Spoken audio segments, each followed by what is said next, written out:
কাতার সোজা, আল্লাহু আকবার। দেখেন ডাইন হাত দিয়ে বাম হাতকে আমরা ধরছি শক্ত করে, পিঠ ঘাড় মাথা সমান থাকবে, হাঁটু ধরবেন মজবুত করে। সামি আল্লাহু লিমান হামিদাহ।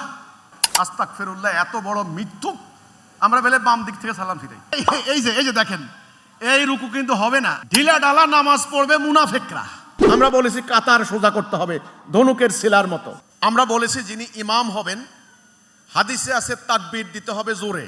আপনি দেখেন একটা হাদিস, রাসূল বলেছেন ইসলাম একটা ঘর। কি বলেছেন? ইসলাম একটা ঘর। সালাত তার খুঁটি, খেয়াল করেন। জিহাদ তার ছাদ। তাহলে জিহাদের সাথে রাসূল কিসের তুলনা করছেন? ছাদের। আর সালার সাথে কিসের তুলনা করছেন? খুঁটি। তাহলে আপনারা বলেন, আরে ভাই কমন সেন্স তো একটা কথা আছে নাকি? কমন সেন্স, সাধারণ জ্ঞান। তাহলে খুঁটি দেওয়ার উদ্দেশ্য কি? ছাদ ধরে রাখা। তাহলে হাদিসের ভাষ্য মোতাবেক সালাতের উদ্দেশ্য কি? জিহাদের চরিত্র তৈরি করা। তা না হলে কমান্ড কেন দেওয়া হবে? আপনার সালাতের ভেতরে বাহিরে 13 ফরজ, সুন্নত, নফল, মুস্তাহাব আমি হিসাব করে দেখছি প্রায় 100-র উপরে হয়। এক পায়ে খাড়ানো যাবে না, এদিক ওদিক তাকানো যাবে না, অপ্রয়োজনে হাসি কাশি দেওয়া যাবে না, কারো সালাম দেওয়া যাবে না, সালামের উত্তর নেওয়া যাবে না, কাপড় চোপড় টানা যাবে না। এই যে নিয়ম কানুন, এর উদ্দেশ্য কি? এটা প্রশিক্ষণ নয় কি? এটা শৃঙ্খলা শিক্ষা নয় কি? ওকে, এখন দেখেন আমরা কি বলেছি? আমরা বলেছি সোজা হতে হবে, মেরুদণ্ড সোজা। আপনি হাদিসের বইগুলি পড়েন, যত হাদিস আছে পড়েন, সেখানে বলা আছে তুমি যখন দাঁড়াবে, কেয়াম করা, এই কেয়াম মানে দাঁড়ানো, তখন সোজা হয়ে দাঁড়াবে। তুমি যখন রুকু করবে সোজা হয়ে রুকু করবে। তুমি যখন বসবে আপন আপন গিটগুলি যেন যত যত স্থানে বসে যায়, কখনো তার সালা হবে না যার রুকু সেজদা ঠিক মতো না হয়। তাহলে হাদিসের ভাষ্য মোতাবেক যদি আপনি মানেন, আপনি কি আঁকা বাঁকা সালা হবে? ধনুকের শিলার মতো হবে সোজা লাইন। এইবার ইমাম যখন কমান্ড দিবেন, ইমাম কেন? ইমামটা দাঁড়াবে কেন? তার কমান্ড মানার জন্যই তো নাকি? ওই যে কোরআনে আছে আতিউল্লাহ আতিউর রাসূল আউলিল আমরি মিনকুম, আল্লাহর আনুগত্য, রাসূলের আনুগত্য, আমিরের আনুগত্য। এই আনুগত্য শেখানোর জন্যই ইমামের কমান্ড। আজকে আমাদের বিরুদ্ধে এই যে প্রোপাগান্ডা করা হয়, আমরা নাকি নামাজ অস্বীকার করেছি, আস্তাগফিরুল্লাহ, নাউজুবিল্লাহ, মিথ্যাবাদী জালেমের উপর আল্লাহর গজব পড়ুক। আমরা বলেছি সালাত সঠিকভাবে সালাত আদায় করতে হবে। এইবার সালাতের নিয়ম কাতার সোজা। এখন কমান্ডের নিয়ম দেখেন, আপনারা কমান্ড হাত তোলার নিয়ম করেন, কান খাড়া রাখতে হবে, চোখ খোলা রাখতে হবে, দৃষ্টি থাকবে সেজদার দিকে। ওকে, আল্লাহ। খেয়াল করেন, এই যে খেয়াল করেন, ওনাদের হাত কিন্তু কেবলামুখী। এটা একটু উঠবে হালকা, একটু নামবে, বেশি উঠাবেন না, বেশি ছড়াবেন না, পাখির ডানার মতো অন্যজনের কষ্ট হবে। হু আকবার। এই যে বারের জায়গায় হাত বাঁধা, দেখেন ডাইন হাত দিয়ে বাম হাতকে আমরা ধরছি শক্ত করে, মজবুত করে। আপনি কোরআনের একটা আয়াত পাবেন, কাউমু কুসালা। এই কুসালা মানে হলো ঢিলে ডালা। ঢিলা ডালা নামাজ পড়বে মুনাফিকরা। লোক দেখানো নামাজ পড়বে কারা? মুনাফিকরা। সূরা মাউন আছে না, ফাওয়াইলুল লিল মুসাল্লিন, যারা দিনকে মিথ্যা সাব্যস্ত করেছে। কাজেই কুসালা মানে ঢিলে ঢালা। ঢিলে ঢালা হবে না, হবে রিজু, শক্ত, মজবুত। আপনার উপর দায়িত্ব হয়েছে জিহাদ করে দিন কায়েম করা, আপনি ঢিলে ঢালা হইতে পারেন না। শক্ত করে ধরবেন, মজবুত করে। আবার হাত নামান, কান খাড়া থাকবে। আল্লাহু আকবার, আল্লাহু আকবার।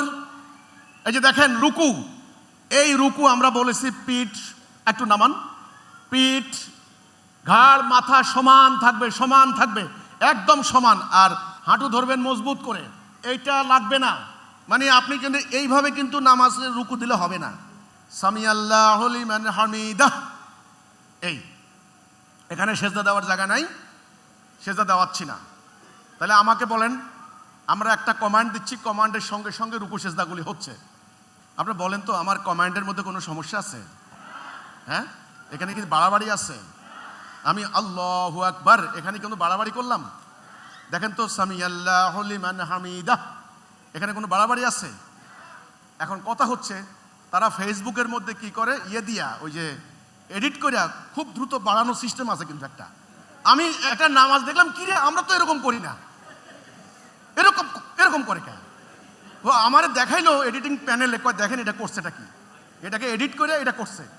অসম্ভব ব্যাপার, একটা মানুষ তো এরকম করতে পারে না। এরপরে কি যে বাম দিক থেকে সালাম ফিরায়, আস্তাগফিরুল্লাহ, এত বড় মিথ্যুক আমরা বেলে বাম দিক থেকে সালাম ফিরাই। আরে বেটা মিথ্যা কথা কবি, এত ডাহা মিথ্যা কথা কেমনে কস? তো এখানে আমার কথা হলো ভাই, এই সালাতের নিয়ম আমি এনাদেরকে দেখালাম। আমার প্রথম কথা হলো, আমরা বলেছি সালা মোমেনের জন্য। সালা কার জন্য? মোমেনের জন্য। দ্বিতীয় কথা হলো, সালার একটা উদ্দেশ্য আছে।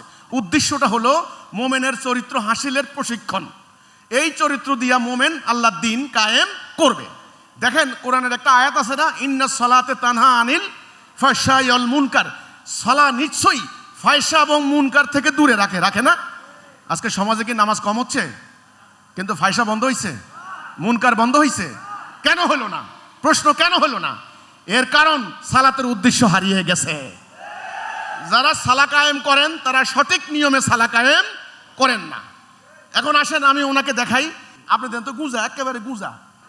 এই যে দেখেন, এই রুকু কিন্তু হবে না। আমি একটু দেখাই, কথা বুঝছেন কি না? এই রুকু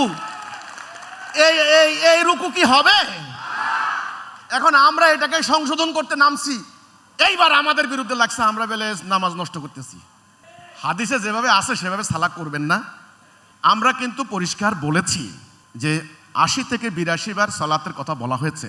নবী করিম সাল্লাল্লাহু আলাইহি সাল্লাম আরবের বিশৃঙ্খল জনগোষ্ঠীকে, ঐক্যহীন জনগোষ্ঠীকে, নেতৃত্বহীন জনগোষ্ঠীকে এত সুন্দর ডিসিপ্লিন, ঐক্যবদ্ধ কিভাবে করলেন? সালাতের মাধ্যমে। কিভাবে করলেন?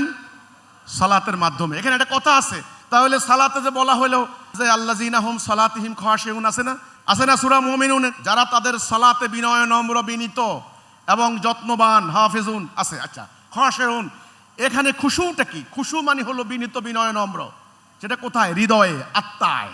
আপনি যখন আল্লাহর সামনে দাঁড়াবেন তখন আপনার হৃদয় হবে আল্লাহর শানে, আল্লাহর শ্রেষ্ঠত্বের সামনে, আল্লাহর উলুহিয়াতের সামনে, আল্লাহর রুবুবিয়াতের সামনে আপনি বিনীত বিনয় নম্র শ্রদ্ধায় সম্মানে।